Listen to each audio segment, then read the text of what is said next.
আজকে নবদ্বীপ চন্দ্র আজকে নবদ্বীপ চন্দ্র আজকে নবদ্বীপ চন্দ্র আজকে নবদ্বীপ চন্দ্র কামিনী কাম কলিত দছু মানস কামিনী কাম কলিত দছু মানস কামিনী কাম কলিত দছু মানস কামিনী কাম কলিত দছু মানস গতি অসু গজরিনী মন্দ আরে গতি অছু গজরিনী মন্দ গতি অসু গজরিনী মন্দ আরে গতি অছু গজরিনী মন্দ হেলে দুলে যাই রে হেলে দুলে যাই রে হেলে দুলে যাই রে হেলে দুলে যাই রে গতি অছু গজের মতো হেলে দুলে যাই রে গতি অছু গজের মতো হেলে দুলে যাই রে গতি অছু গজের মতো বল হরি বল হরি বল ওরে গতি অছু গজের মতো হরি বল হরি বল গতি অছু গজের মতো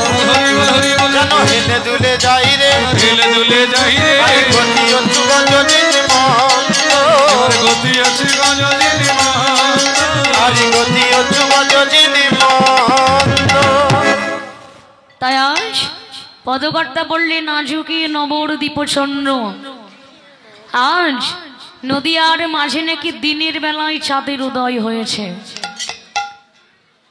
এই যে দিদি ভাইরা দিনের বেলায় কি চাঁদকে কখনো দর্শন করেছেন? দিনের বেলায় কি আকাশে চাঁদের উদয় হয়? কে কে দেখেছেন? কেউ দেখেননি তাই না? কিন্তু আজ নদীয়ায় দিনের বেলায় চাঁদের উদয় হয়েছে। সেই চাঁদকে কারা দর্শন করলেন?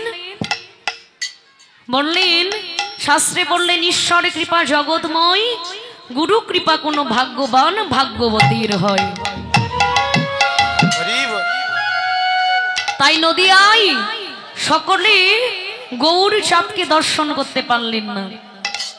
গৌর চাঁদকে কেবল তারা দর্শন করলেন যারা নদীয়ায় যাদের প্রতি গুরু কৃপা বর্ষণ হয়েছিল।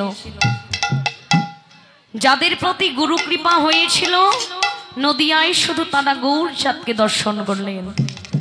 করে বললেন নাগরী জাগতিক জগতের চাঁদ শুধু পারে বাহিরত্ব আলোকিত করতে, জাগতিক জগতের চাঁদ পারে না একটা বন্ধ ঘরের মধ্যে প্রবেশ করে সেই ঘরকে আলোয় আলোকিত করতে। কিন্তু দেখ নাগরী নদীয়ায় আজ দিনের বেলায় যে চাঁদের উদয় হয়েছে, এই চাঁদ যদি একবার কোনো ভাগ্যবান ভাগ্যবতীর যদি হৃদয় আকাশে উদয় হয় তাহলে সেই ভক্তের ভিতর বাহির আলোয় আলোকিত করে দেয়। হরি বল হরি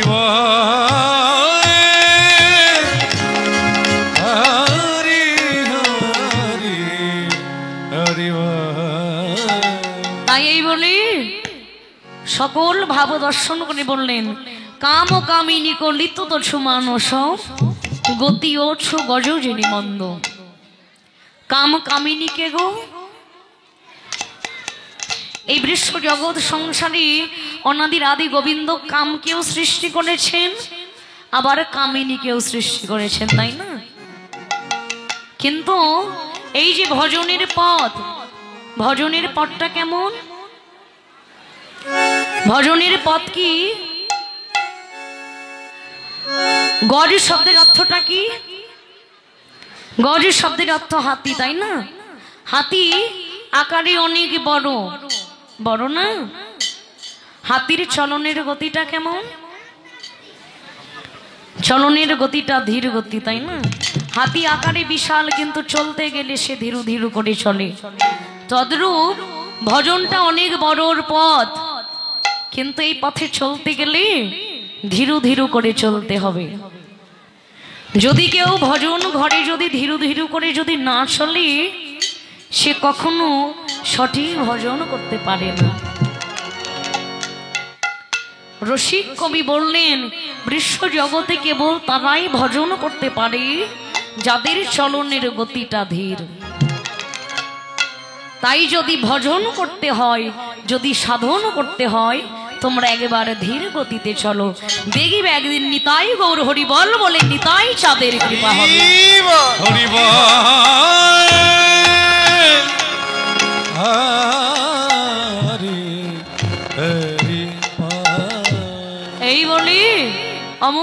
দর্শন করে মধ্যাহ্নকালীন সময়ে গৌরের ভাব দর্শন করে বললেন, এবার মা যদি নহি পুনঃ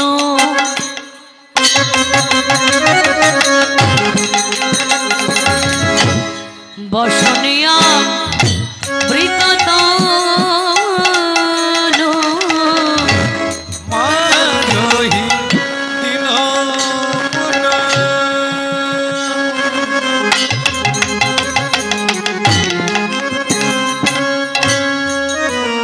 ওরে বসনয়া আবৃত তনু আর মা যদি নহি পুনঃ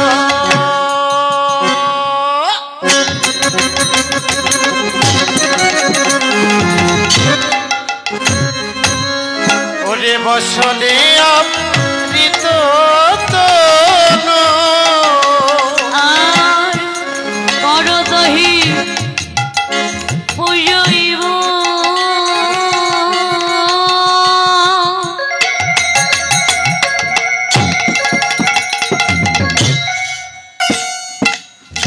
আর করদহি পুজইব পুজইব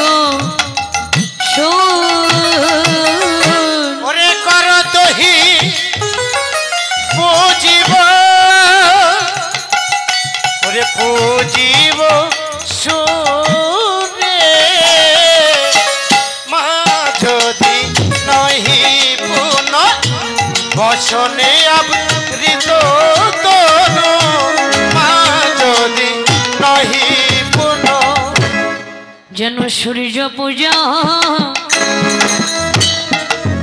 করিতে হবে, যেন সূর্য পূজা করিতে হবে ওটি সূর্য পূজা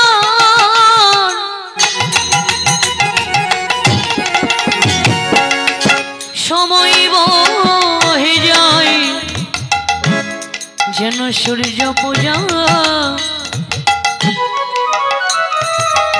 করিতে হবে। বলি সূর্য পূজা ওরে সময় বহে যায় তোমায় সূর্য পূজা যেন করিতে হবে ওটি সূর্য পূজা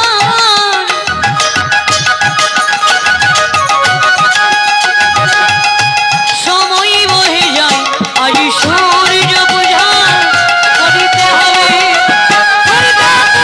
সময় বহে যায়, সূর্য পূজা করিতে হবে ওরে সূর্য পূজা করিতে হবে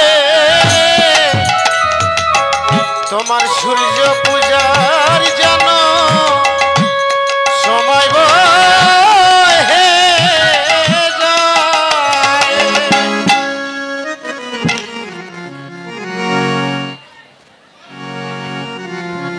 গৌর হরি বল। স্বর্গীয় শ্রীমতী ঝুমারানী ঘোষ পরলোকে গমন করেছেন, তাই তার আত্মার শান্তি কামনার জন্য তার আত্মা যেখানে আছে তার আত্মা যেন গোবিন্দ চরণ সেবায় লাগতে পারে।